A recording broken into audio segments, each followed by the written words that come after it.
పరమాత్మ, దీన్నే తెలియండి అన్నటువంటి విషయాన్ని చెప్పడం పూర్తయింది. అయినప్పటికీ కూడా ఇంకా చిన్న చిన్న లోపాలు అవిద్య వలన మన యందు ఉంటాయి కాబట్టి వాటిని మరోసారి ఆయన హెచ్చరిక చేస్తున్నారు, ఇలా చెయ్యండి, ఇలా చెయ్యండి అని. అహంకారేణ చైతన్యం గ్రథిత్వా ఇచ్చతి చేత్తదా హృదయే గ్రంథయ కామాః తే భిద్యంతే వివేకినః.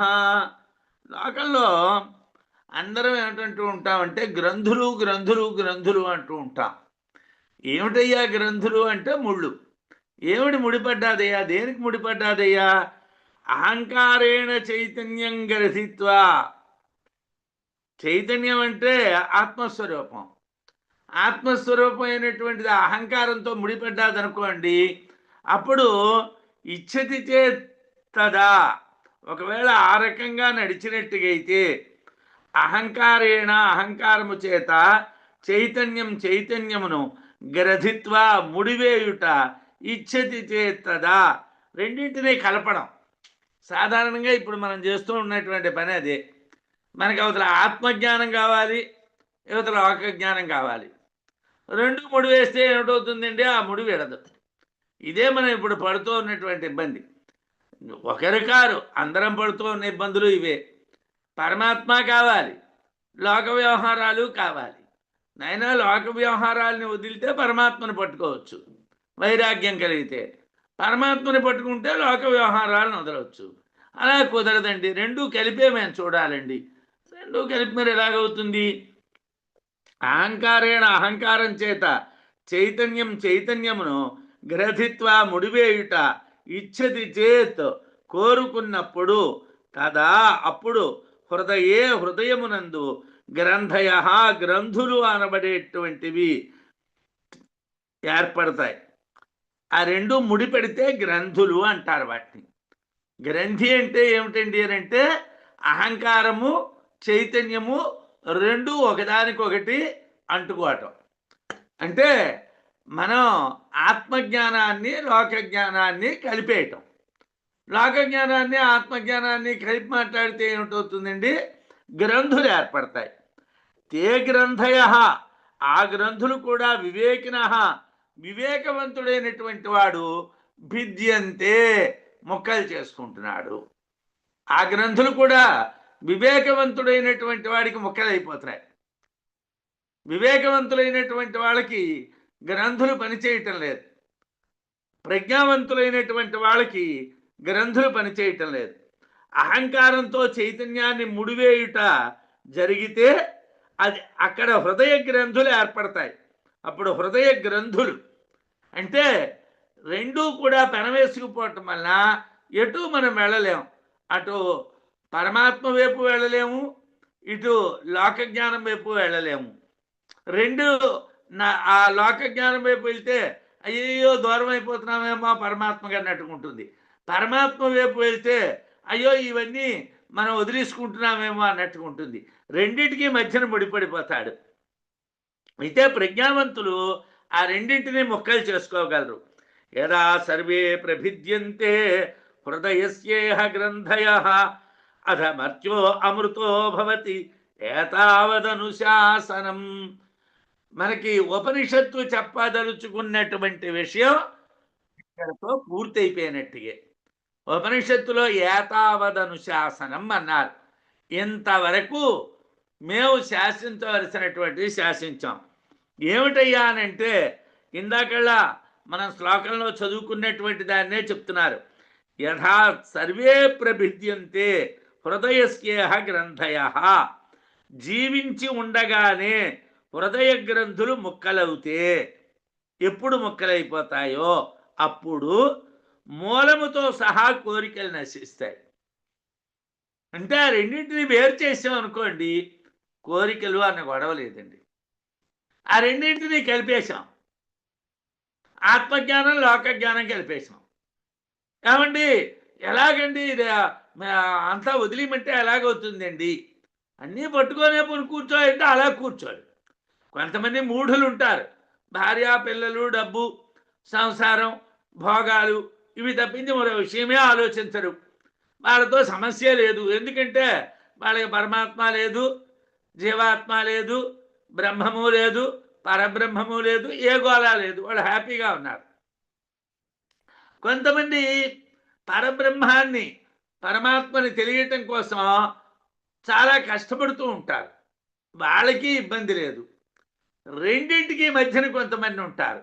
అంటే యువతల లోక విషయాల్లోనే ఉంటూ ఉంటారు, అవతలేమో బ్రాహ్మకు సంబంధించినటువంటి విషయాల్లోనే ఉంటూ ఉంటారు. ఆ రెండింటిలో ఉన్నటువంటి వాళ్ళు ఇబ్బందులు పడతారు. ఎవరైతే జీవించి ఉండగానే హృదయ గ్రంథులు ముక్కలవుతాయో అప్పుడు మూలంతో సహా కోరికలు నశిస్తాయి. హృదయం అంటే బుద్ధి. బుద్ధికి సంబంధించినటువంటి గ్రంథులు పీఠముడి వలె విడిపడకుండా పెనవేసుకుంటాయి. అవి రెండు ఓ దానికోటి ముడిపడిపోయి విడవండి. ఏమిటవి అంటే అవిద్యా ప్రత్యయ మిథ్యాజ్ఞానాలు. అంటే ఖచ్చితంగా తెలియకపోవటం మిథ్యాజ్ఞానం. అవిద్యా ప్రత్యయము మిథ్యాజ్ఞానము. అంటే లోక వ్యవహారాలన్నీ మిథ్యలని తెలిసినప్పటికీ వాటి ఎందే జ్ఞానం, అవిద్య ఎందే నమ్మకం. ఈ రెండు ఉంటాయి. నేను ఈ శరీరం, నాది ఈ శరీరం, నాది ఈ ధనం, నేను సుఖంగా ఉన్నాను, నేను దుఃఖంగా ఉన్నాను అనేటువంటివి ఏవైతే ఉన్నాయో అవన్నీ కూడా లక్షణాలన్నీ అవిద్యా విషయాలు, మిథ్యా జ్ఞానాలు. అయితే అవి ఒకదాన్ని మరొకటి పెనవేసుకొని పీఠముడి పడిపోతూ ఉంటాయి. అటువంటి గ్రంథులు ఎప్పుడు ముక్కలవుతాయో అప్పుడు అమృతత్వం కలుగుతుంది. అవిద్యా గ్రంథులు ఎప్పుడు నశిస్తాయో అప్పుడు వాటి వలన కలిగేటువంటి కోరికలు నశిస్తాయి, సమూలంగా నశిస్తాయి. అప్పుడు మర్త్యుడు అంటే మరణశీలమైనటువంటి వాడు అమృతుడవుతాడు, మృత్యువు కలిగినటువంటి వాడు అమృతుడవుతాడు అని అన్నాడు. అంటే అయ్యా నువ్వు అమృతత్వాన్ని పొందాలంటే, నీ మూలంతో కోరికలు నశించిపోవాలంటే నువ్వు లోక జ్ఞానాన్ని ఆత్మజ్ఞానాన్ని కలిపేకిరా నాయన, దేనికి అది చూడురా అని చెప్పాడు. దేన్ని దానికి వేరు చెయ్యని చెప్పారు. అహంకార చితోరైక్య భ్రాంతేరపగమే సతి కామాభాసా సంతు చిత్తే క్రమాన్నస్యంతి తేపిచ. ఏమండి, అయితే మేము బ్రహ్మజ్ఞానాన్ని కలిగి ఉన్నామండి, ఇలా కోరికలన్నీ నశించిపోతాయా అంటే ఒకే రోజు అన్నీ నశించిపోవండి. క్రమముక్తి కలిగినటువంటి వాళ్ళకి ఒక అడుగు తర్వాత మరొకటి, మరొకటి తర్వాత మరొకటి, మరొకటి తర్వాత మరొకటి అడుగులు పడతాయి. ఏమండి, ఒకరోజే నశించిపోవడం అన్నది కుదరదు. కాబట్టి అహంకారత చిత, అహంకార చితో, అహంకారమునకు చిత్తునకు ఐక్య భ్రాంతే, ఒకటే అనేటువంటి భ్రాంతి అపగమే సతి. అహంకారము చిత్తు రెండు ఒక్కటే. అహంకారమే చిత్తు, చిత్తే అహంకారము అని ఎవళ్ళు అనుకుంటున్నారో వాళ్ళకి ఆ రెండింటి యొక్క ఐక్య భావం అనేటువంటిది పోవాలి. అది పోతే కామాభాసా, కోరికలు అనేటువంటి ఆభాసలు, నీడలు సంతు ఉండవచ్చుగాక, వాడికి ఆ రెండింటికి ఉన్నటువంటి బంధం విడిపోయింది అనుకోండి, ఇంకా చిన్న చిన్న కోరికలు ఏవైనా మిగిలిపోయి ఉంటే ఉండొచ్చునుగాక. తేపిచ, అవి కూడా చిత్తే, చిత్తునందు క్రమముగా నశ్యంతి, నశిస్తున్నాయి. అంటే మీరు ఎక్కడ ప్రారంభించారండి? రెండింటిని వేరు చేశారు. వేరు చేసిన తర్వాతను ఇంకా చిన్న చిన్న పిసర కోరికలు ఉండిపోయి ఉంటాయేమోనండి, అవి కూడా పోతాయండి. వేరు చేస్తే అవి కూడా పోతాయి. అవి కామములు, అవిద్య, అది నశించాలి అన్నటువంటి జ్ఞానం మనకు కలిగితే అవి కూడా నశించిపోతాయ్యా. హృదయ సంబంధమైనటువంటి వాసనలు ఆత్మను అంటిపెట్టుకొని ఉంటాయని భర్తృప్రపంచకారులు అంటారు. కానీ అది సరికాదు. ఆత్మ అసంగం కనుక ఆత్మకు ఏది అంటదు. ఆత్మకి ఏది అంటడం అనేటువంటి జరగదు. ఆత్మ దేంతోని కలిగదు. హృదయ సంబంధ వాసనలు అవిద్యా విషయాలు మాత్రమే అని భగవత్పాదులు వారు అంటారు. హృదయ సంబంధమైనటువంటి వాసనలన్నీ కూడా అవిద్యా విషయాలు. అంటే సనాతనమైనటువంటి అవిద్య వలన ఏవో కోరికలు ఉంటాయి. భార్య, పిల్లలు, ధనము, భోగాలు, వీటి ఏదో కోరికలు ఉంటాయి. కొంతమందికి క్రమక్రమంగా పోతాయి. కొంతమందికి కొద్దిగా ఆలస్యంగా పోతాయి. కొంతమందికి ఎప్పుడూ అది వదిలేయండి. వదలని వాటి గురించి మనకు అక్కర్లేదు. కొంతమంది వేగిరంగా వదిలించుకుంటారు. కొంతమంది ఆలస్యంగా వదిలించుకుంటారు. మన దగ్గర ఒక 1000 కోట్ల రూపాయలు ఆస్తి ఉన్నారు. 1000 కోట్ల రూపాయల ఆస్తిని మనం, ఒరే నాయన, నేను, మీ అమ్మ, మీరేరో ఇద్దరో ముగ్గురో నలుగురో మీరు పిల్లలు, మనందరికీ కలిపి పంచేస్తాను. మీ ఆస్తులు మీరు తీసుకోండి. ఏదో నేను మీ అమ్మ బ్రతికున్నంతకాలం ఈ ఆస్తి మా పేరున ఉంటుంది. మేము గతించిన తర్వాత మీరే పనిచేసుకుందరు కానీ అన్నాం అనుకోండి, మన బరువు తీగిపోయింది. బుర్ర నుంచి మన బరువు తీగిపోయింది. ఎందుకోసం? ముందు వాళ్ళకి ఇచ్చేసాం కాబట్టి వాళ్ళు ప్రశాంతంగా ఉన్నారు, మనం ప్రశాంతంగా ఉన్నాం. రెండు మనం బతకడానికి మాత్రానికే ఉంచుకున్నాం కాబట్టి దాని నిర్వహణ కోసం బెంగలేదు. లేకపోతే ఈ 1000 కోట్లు ఎలాగ ఈ ఆడిటర్ల చుట్టూ ప్రదక్షిణాలు చేయడమా, లాయర్ల చుట్టూ ప్రదక్షిణాలు చేయడమా, లేకపోతే ఎవడైనా ఏ ఆస్తినైనా ఆక్రమించేసాడేమో మళ్ళీ వదులుతుందో వదలదో ఈ తలనొప్పులన్నీ ఆ యాతనే ఉండదండి. ఎప్పుడైతే మన ఇద్దరం బ్రతకడానికి సరిపోయినంత ఉంచుకొని మిగతాదంతా నాన్న ఇదిగోట్రా అని వాళ్ళ చేతిలో పెట్టేసాము, ఆ బతకడానికి సరిపోయినటువంటి దాంతో మనం బతకొచ్చు అంతే. దాన్ని పెంచక్కర్లేదు, దాన్ని తుంచక్కర్లేదు, దాని గురించి యాతన పడక్కర్లేదు. అది కూడా మనం పోయిన తర్వాత వాళ్ళదే కాబట్టి దాని గురించి కూడా మనకి విచారం లేదు. అంటే కొంతమంది హృదయ గ్రంథుల్ని సులభంగా తెంచుకుంటారు. కొంతమంది ఏమో ఇప్పటి నుంచి వీళ్ళకి ఇచ్చేస్తే వీళ్ళు రేపు నా మాట వింటారో వినరో, కూతురు పలకరిస్తుందో పలకరించదో, కొడుకు మాట్లాడతాడో మాట్లాడో, అల్లుడు పలకరిస్తాడో పలకరించడో, కోడలు ఏమిటంటుందో, ఎందుకు మన పేరున ఉంటే డబ్బు చూసేరా మన చూస్తారు అని భ్రాంతి పడి కొంతమంది ఆ యాతలను అలాగా చివరి క్షణం వరకు పడుతూ ఉంటారు. హృదయ సంబంధమైనటువంటి వాసనలన్నీ కూడా అవిద్య వల్ల కలిగినటువంటివే కానీ అవి ఆత్మకి సంబంధించినటువంటివి కావు. జీవన్ముక్తస్తు నిష్కామః నమృతిం ప్రతిపద్యతే ప్రాగోత్క్రాంతి ప్రాణోత్క్రాంతి మృతిస్సాతు జ్ఞానినో నహి విద్యతే. లోకంలో ఓ ఇబ్బంది ఉన్నదండి. ఏమిటండి అని అంటే, జీవన్ముక్తస్తు, జీవన్ముక్తుడైతే నిష్కామః, వాడి కోరికలు లేనటువంటి వాడు. జీవన్ముక్తుడు అంటే కోరికలు లేనటువంటి వాడు. ఏదో ఉన్నది తిన్నాను, కుటీచక సన్యాసం లాంటిది అనమాట.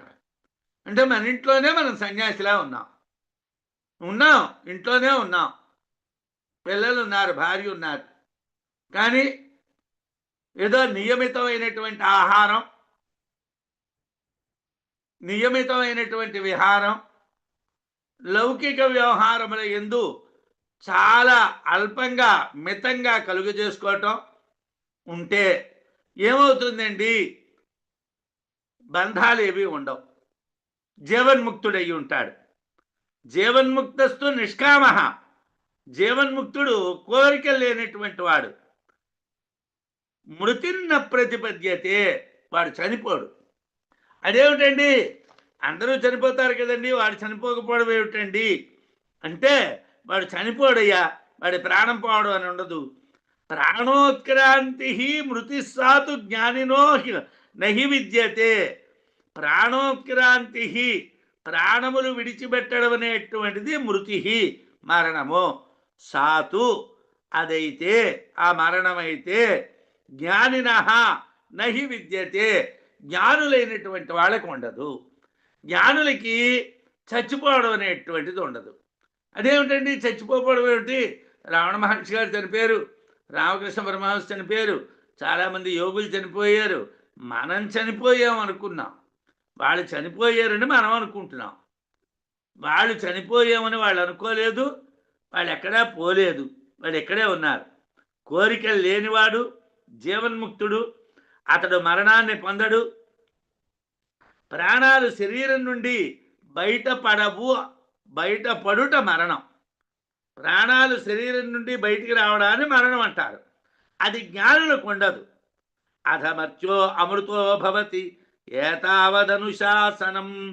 ఎవరైతే కోరికలు లేనటువంటి వాళ్ళో, హృదయ గ్రంథులు విడిపోయినటువంటి వాళ్ళో, అటువంటి వాళ్ళు చనిపోవటం అనేటటువంటిది ఉండదు. వాళ్ళు అమృతులు.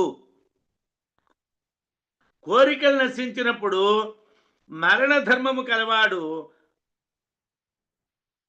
అమృతుడవుతాడు అని ఉపనిషత్తు శాసించింది. అంటే మర్త్యుడు, మరణ ధర్మం కలిగినటువంటి వాడు, వాడు అమృతుడైపోతాడు, అమర్త్యుడైపోతాడు, వాడు చావడు అని ఉపనిషత్తు శాసన. ఇది ఉపనిషత్తు చెప్పింది కాబట్టి మరో రకంగా జరగదు. ఈ విషయాన్ని బృహదారణ్యకంలో కూడా అకామ, ఆప్తకామ, ఆత్మకామ, నిష్కామ నతస్య ప్రాణ ఉత్క్రామంతి బ్రహ్మైవ సన్ బ్రహ్మాప్యేతి అని బృహదారణ్యకం కూడా చెప్పింది. ఎవళ్ళైతే లోకంలో కోరికలు లేనటువంటి వాళ్ళు, ఆప్తకామ అన్ని కోరికలు తీరినటువంటి వాళ్ళు, ఆత్మకామ ఆత్మనే కోరుకునేటువంటి వాళ్ళు, నిష్కామ కోరికలు అంటనటువంటి వాళ్ళు, నతస్య ప్రాణ ఉత్క్రామంతి వాళ్ళ యొక్క ప్రాణాలు పోవు. బ్రహ్మైవ సన్ బ్రహ్మాప్యేతి వాళ్ళు బ్రహ్మమై బ్రహ్మాన్ని పొందుతారు అన్నారు. వాళ్ళు బ్రహ్మమై బ్రహ్మాన్ని పొందుతారు అని చెప్పారు. కాబట్టి జ్ఞానికి చావు లేదు. మరైతే ఈ ప్రాణాలు ఏమయ్యాయండి? ఏమండి, ప్రాణాలు అందరికీ ఉన్నాయి కదా, జ్ఞానులకి ప్రాణాలు ఉన్నాయి, జ్ఞానం లేని వాళ్ళకి ప్రాణాలు ఉన్నాయి. మరి జ్ఞాని ప్రాణాలు ఏమిటేయండి? ఏ ఊరు అడిపోయండి? ప్రాణాంతర్విలీయంతే తప్తాశ్మక్షిప్త నీరవతు జ్ఞాని పురాపి బ్రహ్మైవ సంబ్రహ్మాప్యేతి తల్లయే తప్తాశ్మ క్షిప్త నీరవతు. ఏమండి,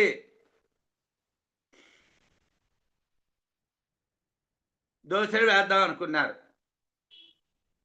పొయ్యి వెలిగించారు, దాని మీద పెనం పెట్టారు, తావారేకో ఏదో పెనమో ఏదో అంటారు, పెట్టారు. అది బాగా వేడెక్కింది. వేడెక్కిందా లేదా చూడడానికి చేత్తో కొద్ది నీళ్ళ చుక్కలది తపాల మంది దాని మీద కొట్టారు. ఇలా నీళ్లు కొట్టేసరికల్లా నీళ్లు ఎండిపోయి. ఏమండి, తావారేకులోకి ఆ నీళ్లు వెళ్ళలేదు, ఆ నీళ్లు కిందకి జారి పడిపోలేదు, ఆ నీళ్లు ఆ నీళ్ళల్లోనే కనిపించకుండా అయిపోయాయి. తప్తాశ్మక్షీర నీరవ క్షిప్త నీరవతు.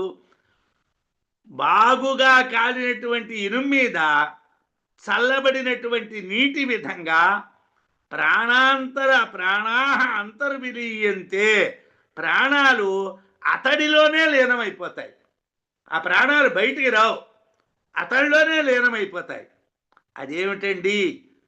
జ్ఞాని పురాపి, జ్ఞాని ఇంతకు ముందు కూడా బ్రహ్మైవ సన్ బ్రహ్మము తల్లయే బ్రహ్మమునందు లీనమగుట వలన బ్రహ్మాప్యేతి బ్రహ్మాన్ని పొందుతున్నాడు.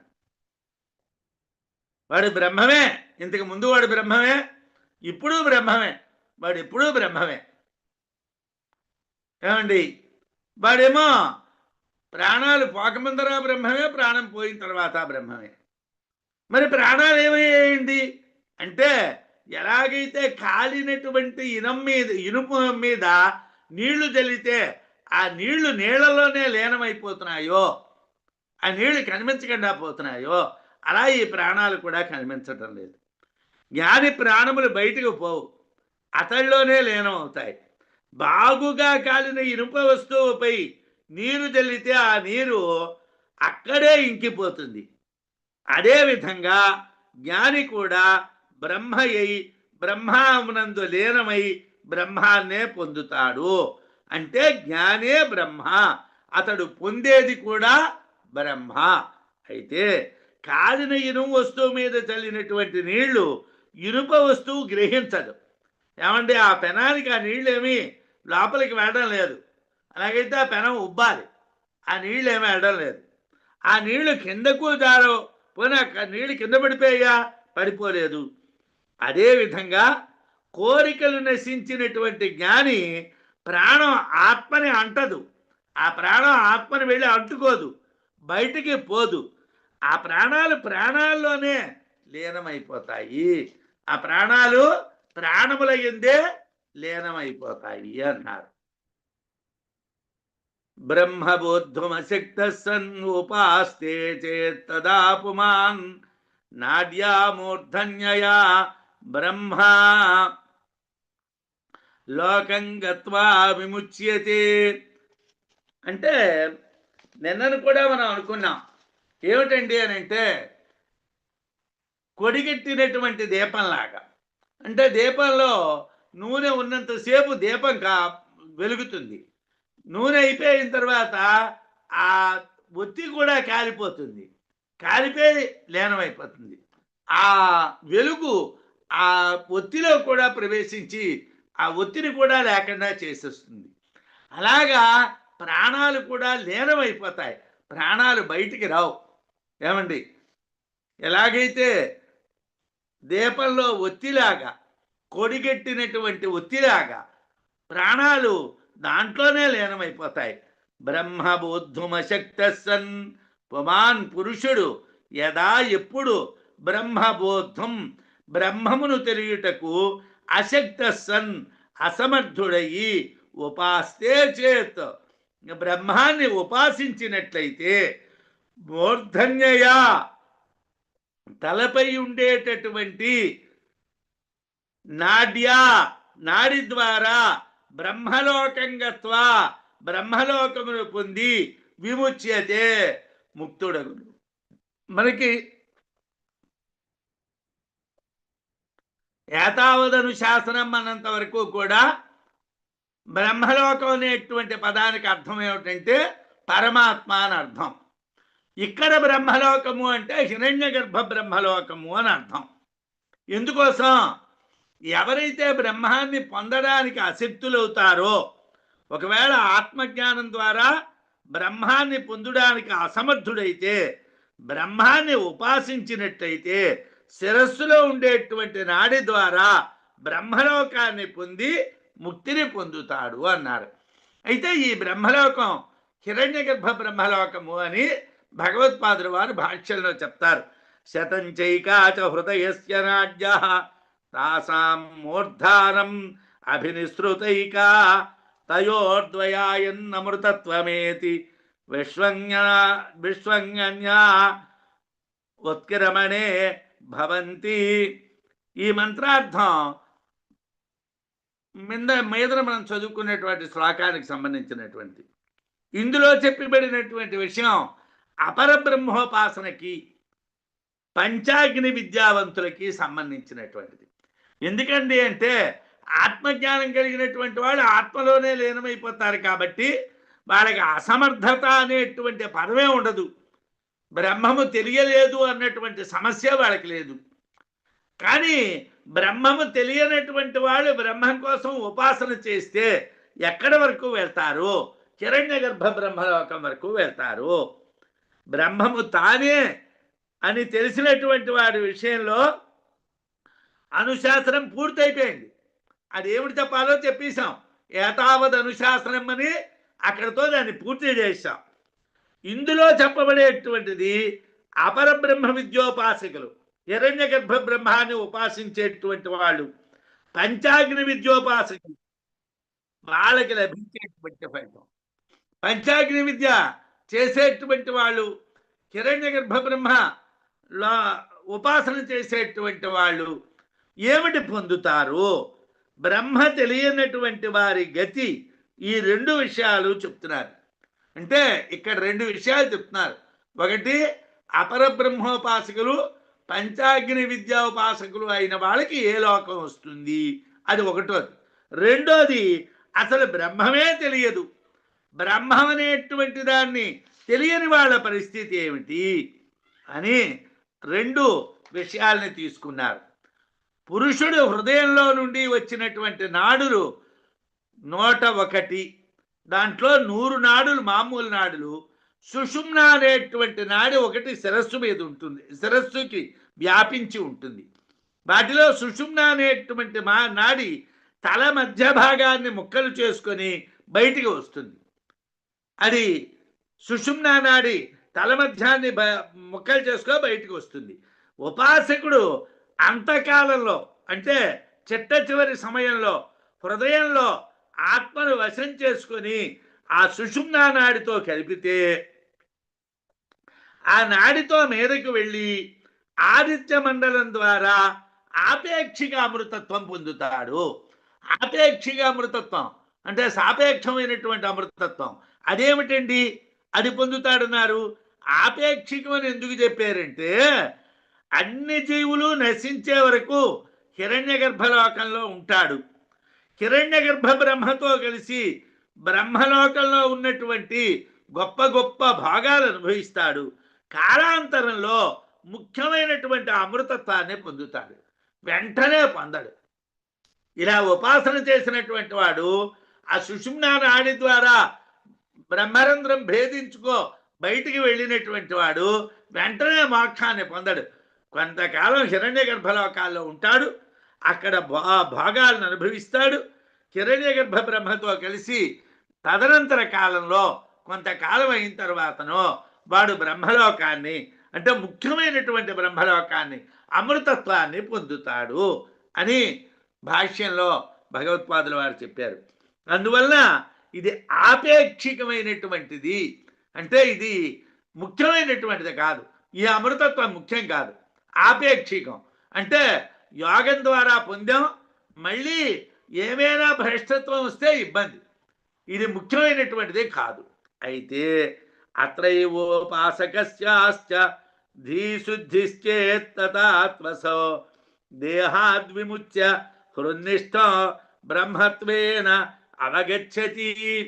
ఏమంటే ఈ సుషుమ్నా నాడి ద్వారా వెళ్ళినటువంటి వాడు అంటే అపర బ్రహ్మోపాసకుడు, పంచాగ్ని విద్యలు తెలిసినటువంటి వాడు హిరణ్య గర్భలోకాలకు వెళ్ళాడు. బాగుంది. ఏమీ తెలియని వాడి సంగతి ఏమిటండి? వాడు సంసారంలో పడి ఉంటాడు. మిగతా 100 నాడులు కూడా సంసారం కోసం పనిచేస్తాయి. మనం మళ్ళీ సంసారంలోకి రావడం, మళ్ళీ వెళ్ళడం, మళ్ళీ రావడం, మళ్ళీ రావడం. ఉపాసకస్య ఉపాసకుని యొక్క ధీహి బుద్ధి అత్ర ఇచ్చట శుద్ధిశ్చేత్ నిర్మలత్వమును పొందితే, అంటే ఉపాసన చేసేటువంటి వాడి బుద్ధి ఈ లోకంలో నిర్మలంగా ఉంటే అసౌ ఆ ఉపాసకుడు తదా అప్పుడే దేహాద్ విముచ్య శరీరము నుండి విముక్తుడై హృన్నిష్టం హృదయమునందున్నటువంటి బ్రహ్మత్వేన బ్రహ్మము చేతనే అవగచ్చతి పొందినవాడగును. అంటే ఉపాసన చేసేటువంటి వాడు యొక్క బుద్ధి అకల్మషం అయిపోతే, అకల్మషం అయిపోవడం అంటే ఏమిటండి? లోక వ్యవహారములతో ఎటువంటి సంబంధం లేకపోతే, అవిద్యా విషయాలైనటువంటి కామములతో ఎటువంటి సంబంధం లేకపోతే, ఈ లోకంలోనే ఉపాసకుని బుద్ధి నిర్మలంగా ఉంటే ఇక్కడే శరీరం నుండి విముక్తుడై హృదయంలో ఉన్నటువంటి బ్రహ్మాన్ని తెలిసినటువంటి వాడై బ్రహ్మం అయిపోతాడు. దానికి ఉపనిషత్తులో అంగుష్టమాత్ర పురుష అంతరాత్మా సదా జనానాం హృదయే సన్నివిష్ట తం స్వాత్ శరీరాత్ ప్రహృషేత్ ముంజాదివ ఈశీకాం ధైర్యేణ తం విద్యాత్ శుక్రమమృతం అని ఉపనిషత్తులు పూర్తి చేశారు. అదే మనం ఇక్కడ 117వ శ్లోకంలో చూస్తున్నాం. ఎప్పుడూ జనుల హృదయంలో ఉండేటువంటి అంగుష్టమాత్ర దేహం కలిగినటువంటి పరమాత్మ శరీరం నుంచి విడదీయాలి. పరమాత్మని శరీరం నుంచి విడదీయాలి. అంటే లౌకిక వ్యవహారాల్ని బ్రహ్మజ్ఞానంతో ముడిపెట్టకూడదు. మెయిన్ ప్రాబ్లం మనకు అందరికీ ఉన్నటువంటి మెయిన్ ప్రాబ్లం ఏమిటంటే, ఎన్నిసార్లు మనం చదివినా, ఎన్నిసార్లు విన్నా, ఎంత పెద్దవాళ్ళ పాదాలు పట్టుకున్నా, ఏమండి మా మనవడికి ఇంకా ఉద్యోగం రాలేదండి, మా మనవడికి పెళ్లి కాలేదండి, మా మనవరాలకి ఇంకా ఉద్యోగం రాలేదండి, మా మనవరాలకి పెళ్లి. ఏమండి, మీ అబ్బాయి పెళ్లి కోసం మీరు 50 సంవత్సరాల వయస్సులో ఏడ్చారు, భగవంతుడు టిక్కు పెట్టాడు. మీ అమ్మాయి పెళ్లి కోసం ఏడ్చారు, భగవంతుడు టిక్కు పెట్టాడు. ఇంకా రెస్ట్ తీసుకోరా అన్నాడు. ఒరే నువ్వు ఇంకా ఆ లోక వ్యవహారాలు వదిలి బయటికి రారా అన్నాడు. ఇంకా మనవడండి, మా మనవడు వీసా రాలేదండి, అమెరికా వెళ్దాం అనుకుంటున్నాడండి. వాళ్ళ నాన్న చూసుకుంటాడురా, వాడికి వీసా వస్తుందో రాదో, వాడికి పెళ్ళి అవుతుందో అవదో, వాడికి ఆ అమ్మాయికి పెళ్ళి అవుతుందో అవదో, చదువు వస్తుందో రాదో, ఉద్యోగం వస్తుందో రాదో, అవన్నీ ఆ తల్లిదండ్రులు చూసుకుంటారు, నీకెందుకు ఇవాళ అంటే లోపల ఉన్నటువంటి పరమాత్మను శరీరం నుంచి బయటికి లాగాలి. శరీరం నుంచి బయటికి లాగడం అంటే ఏదో కత్తో కర్రో పెట్టి లాగడం కాదు. ఆ లోక వ్యవహారముల నుండి ఆత్మజ్ఞానం వైపు మళ్లించాలి, కోరికల్ని విడిచిపెట్టాలి. వంత దుబ్బులో ఉన్నటువంటి మొవ్వును బయటికి లాగినట్టుగా శరీరంలో ఉన్నటువంటి ఆత్మను విడదీయాలి. ఆ ఆత్మయే శుద్ధము అమృతము, అదే శుద్ధమైనటువంటిది, అదే అమృతమైనటువంటి విధంగా ఆత్మను వేరు చేస్తే బుద్ధి శుద్ధం కావాలి. బుద్ధి శుద్ధమైతే ఆత్మ తన యందే ఉన్నారని తెలిస్తే అమృతత్వాన్ని పొందుతాడు. నేనే ఆత్మస్వరూపాన్ని తెలిస్తే అమృతత్వాన్ని పొందుతాడు. అంటే లోక వ్యవహారమైనటువంటి అవిద్యా మూలమైనటువంటి కామములను విడిచిపెట్టు, నువ్వు అమృతుడివి, నువ్వే బ్రహ్మవి, నువ్వే బ్రహ్మవి అని ఉపనిషత్తు చాలా గట్టిగా చెప్తున్నది. మనం ఏమిటి వదలాలి? అవిద్యామూలములైనటువంటి కోరికలను విడిచిపెట్టాలి, గట్టిగా విడిచిపెట్టాలి. కొద్ది కష్టం, అది ధైర్యేణ, చాలా ధైర్యంగా చేయాలి. ఎందుకంటే సాధారణంగా అంత సాహసాలు చేయడం కష్టం. ఇంట్లో మనం నిర్మోహమాటంగా ఇంకా నాకేం ఇంట్లో విషయాలు చెప్పకండి, నా గోల ఏదో నేను రామకృష్ణ అనుకుంటాను, మీరేదో ఇంత సమయానికి పెడితే తింటాను, నా మనాన్ని నేను ఉంటాను అంటే కుదరదు. ఏమంటే మీరు వీధిలోకి వెళ్ళకపోతే ఎలాగా, అల్ల చూడకపోతే ఎలాగ, ఇల్లు చూడకపోతే ఎలాగా, వాడు ఒక్కడే చస్తాడా?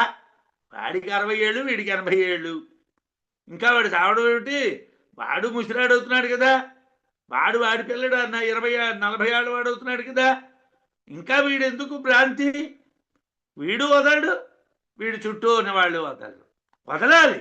ఆ ఆత్మ విషయాన్ని శరీరం నుంచి దూరం చేస్తే, ఆ రెండింటి సంబంధాన్ని దూరం చేస్తే నువ్వు అమృతుడు అవుతావు అని మనకి బ్రహ్మజ్ఞానాన్ని కఠోపనిషత్తు బోధించింది. 2 సార్లు అమృతత్వాన్ని పొందుతావని ఉపనిషత్ ధర్మం ప్రకారం ఉపనిషత్ పరిసమాప్తిని చెప్పేటప్పుడు చెప్పవలసిన విధంగా 2 పర్యాయాలు అమృతుడు అవుతావు, అమృతుడు అవుతావు అని చెప్పారు. తం విద్యాత్ శుక్రమమృతం, తం విద్యాత్ శుక్రమమృతం అన్నారు. అది తెలుసుకోవయ్యా, అది శుభ్రమైనటువంటి అమృతం, అది తెలుసుకోవయ్యా అని చెప్పారు. అయితే ఇంతకాలం అయితే మనం చాలా వేగిరంగా, ప్రధానంగా డాక్టర్ గారికి మనం అందరం కూడా మన యొక్క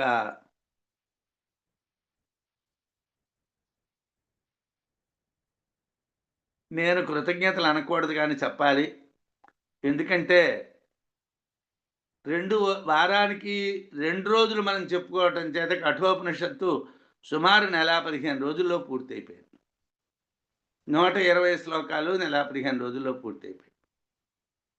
అంటే మనం వారానికి 2 రోజులు అంటే మొత్తం 10 క్లాసులు చెప్పుకునేసరికి, మనకి 10-12 క్లాసులు చెప్పుకునేసరికి మనకు కఠోపనిషత్తు పూర్తయిపోయింది. అంటే మనం అలా ప్రయత్నం చేస్తే ఎంత అదృష్టం. ఒక నవంబర్లోని 11వ తారీఖు తర్వాత రెగ్యులర్గా ప్రారంభించాం. ఇవాళ డిసెంబర్ నెలలో ఇంకా 24వ తారీఖులో ఉంటుండగానే మనం కఠోపనిషత్తు నుంచి బయటకు వచ్చేసాం. ఇది చాలా అదృష్టం. కఠోపనిషత్తుని ఒకసారి విన్నారు, మరోసారి సమీక్ష జరిగింది. అనుభూతి ప్రకాశంలో నాకు శక్తి ఉన్నంత వరకు ప్రతి శ్లోకానికి కఠోపనిషత్తు యొక్క మంత్రాన్ని కూడా జోడించాను. శంకర భగవత్పాదుల వారు భాష్యంలో చెప్పినటువంటి విషయాల్లో సంక్షిప్తంగా మనకి ఏమిటి అవసరమో, అక్కడ ఉపనిషత్తు చెప్పుకున్నప్పుడు విస్తృతంగా చెప్పుకున్నాం, కానీ ఇక్కడ చాలా సంక్షిప్తంగా ఎంత అవసరమో అంత మట్టుకు మనం చెప్పుకుంటూ కఠోపనిషత్ సారాన్నంతటినీ చూసాం. మనం ఈ లోక బంధాల్ని, ఈ శరీర బంధాల్ని ఆత్మ నుంచి వేరు చేస్తే మనం అమృతులం అయిపోతాం. చాలా సులభంగా చెప్పారు, చాలా సులభం. నువ్వు లోక బంధాలు, ఈ లోకానికి సంబంధించినటువంటి, ఈ శరీరానికి సంబంధించినటువంటి బంధాలన్నింటినీ కూడా ఆత్మ నుంచి దూరం చేయి. నేనేం భార్యను వదిలేయమనలేదు, పిల్లల్ని వదిలేయమనలేదు, ఇల్లు వదిలేయమనలేదు, డబ్బు వదిలేయమనలేదు. వాటి మీద ఉన్న మోహాన్ని వదిలేయమన్నారు.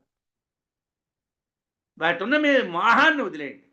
ఆ మోహాన్ని వదిలేస్తే అవిద్యామూలమైనటువంటి కోరికలు నశిస్తాయి. అవి నశిస్తే మనం అమృతులం అయిపోతాము. మృత్యు ప్రోక్తాన్నాచికేతో విద్యాం యోగాం తథాఖిలం లబ్ధ్వా బ్రహ్మాప్తవానేవం లబ్ధ్వాన్యోపి విముచ్యతే. నాచికేతః, నచికేతుడు, మృత్యు ప్రోక్తాం, మృత్యువు చేత చెప్పబడినటువంటి అఖిలం, సమస్తమైనటువంటి విద్యాం, విద్యను, తథా, అదే విధంగా, ఏమండి, యోగం, యోగమును, లబ్ధ్వా, పొంది, బ్రహ్మాప్తవాన్, బ్రహ్మమును పొందెను. మృత్యువు చెప్పినటువంటి విద్య బ్రహ్మ విద్య, యోగం అబ్జవ బ్రహ్మైక్య యోగం, ఆ రెండింటినీ కూడా నచికేతుడు తెలుసుకొని బ్రహ్మాన్ని పొందాడు. యావం, ఇదే విధంగా అన్యోపి, ఇతరుడు కూడా, అంటే మనం కూడా ఆ విధంగా ప్రయత్నం చేస్తే, లబ్ధ్వా, పొంది, విముచ్యతే, సంసార బంధాల నుండి విడివడును, బయటపడును. మృత్యువు చేత చెప్పబడినటువంటి విద్య, యోగము రెండింటినీ కూడా పొంది నచికేతుడు బ్రహ్మాన్ని పొందాడు. ఇతరులు కూడా ఈ విద్యను అలాగే యోగాన్ని పొంది బ్రహ్మాన్ని పొందొచ్చును. మృత్యు ప్రోక్తాన్నచికేతః అథరబ్ధ్వా విద్యామేతాం యోగ విధించ కృత్స్నో బ్రహ్మ ప్రాప్తో విరజో అభూద్విమృత్యు అన్యాప్యేవ యో విదధ్యాత్మమేవ, యో విదధ్యాత్మమేవ. బ్రహ్మ విద్యా స్తుతి కథార్థ ఉపసంహరణం ఇక్కడ చేశారు అన్నారు భగవత్పాదుల వారు. బ్రహ్మ విద్యాన్ని స్తోత్రం చేయటం, చెప్తూ ఉన్నటువంటి నాచికేతోపాఖ్యానం అనేటువంటి కథని పూర్తి చేయటం చేశారు. యముడి చేత చెప్పబడినటువంటి ఈ బ్రహ్మ విద్యను, పరిపూర్ణమైనటువంటి యోగ విధిని పొంది నచికేతుడు ముక్తుడయ్యాడు. ధర్మాధర్మాలు నశించడం వలన విరజుడు, ధర్మం లేదు, అధర్మం లేదు. రజకర్మణి భారత, కర్మల్లో రజస్సు ఉంటుంది. ఏమండి, ధర్మకర్మ లేదు, అధర్మకర్మ కర్మే లేదు. ధర్మాధర్మాలు నశించడం చేత విరజ. కామం, మూలమైనటువంటి కామాలు, అవిద్య నశించడం వలన విమృత్యువు, మృత్యువు లేదు. కోరికలు నశించిపోవటం వల్ల మృత్యువు లేదు. బ్రహ్మ విద్య పొందడం వలన బ్రహ్మ అయ్యాడు, ముక్తుడయ్యాడు. ఇతరులు కూడా నచికేతుడిలాగా బ్రహ్మజ్ఞానం సంపాదిస్తే ప్రత్యక్ష స్వరూపమైనటువంటి అధ్యాత్మను పొంది, అంటే ప్రత్యేగాత్మను పొంది విముక్తులవుతారు అని శృతి చిట్ట చివరిగా ఫలశ్రుతిగా ఈ విషయాన్ని మనకి అందించింది. అయితే ఏమండి, రోజు మన యథార్థానికి శాంతి మంత్రం సహనాభవతు అనేటువంటి చదవాలి.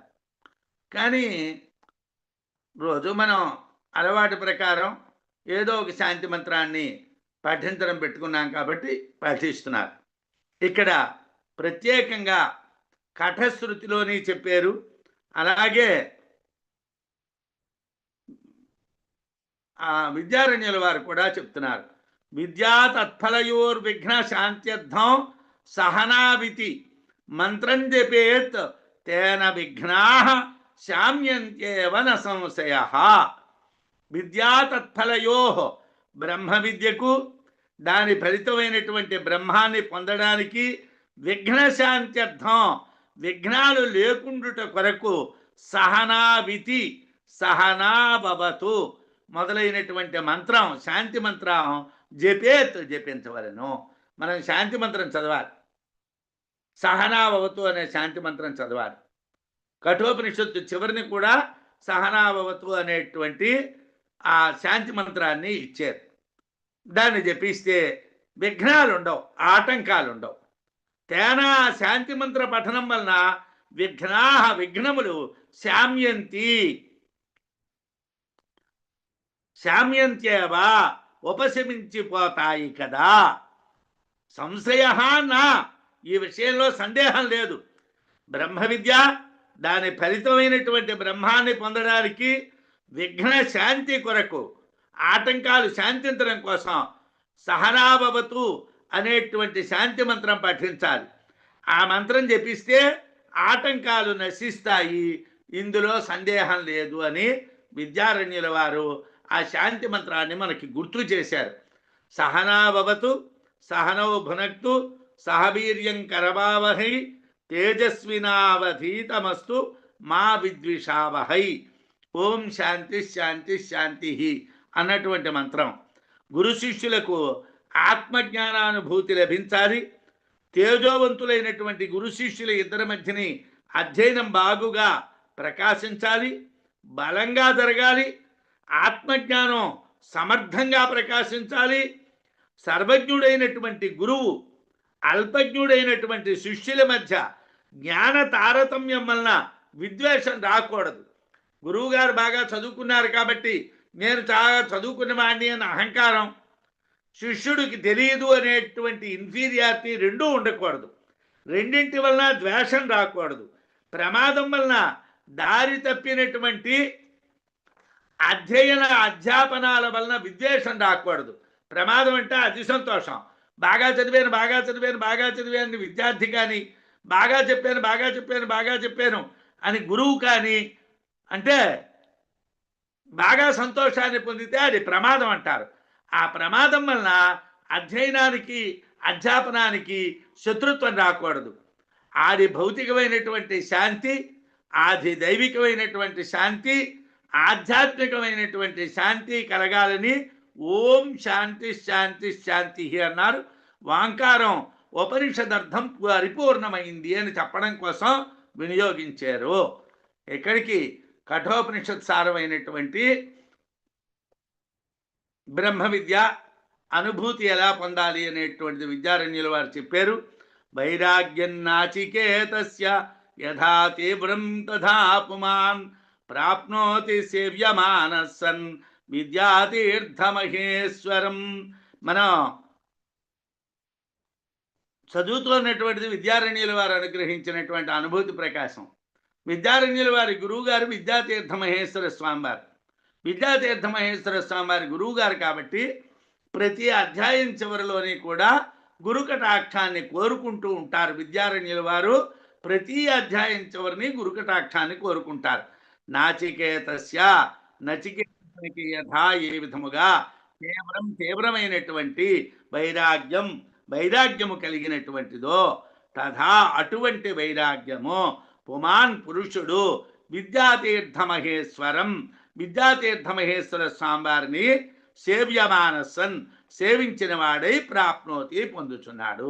గురువైనటువంటి విద్యాతీర్థ మహేశ్వర స్వామివారి యొక్క పాదాలు పట్టుకుంటే మనకు కూడా నచికేతుడిలాగా వైరాగ్యం కలుగుతుంది అని విద్యారణ్య స్వామివారు మన అనుగ్రహించారు. నచికేతుడిలా గొప్ప వైరాగ్యం కావాలి అని అంటే పురుషుడు విద్యాతీర్థ మహేశ్వర స్వామివారిని సేవించాలి అని గురుకటాక్షాన్ని కోరుకుంటూ ఈ గ్రంథాన్ని అంటే ఈ అనుభూతి ప్రకాశంలో 11వ అధ్యాయాన్ని పూర్తి చేశారు. స్వస్తి.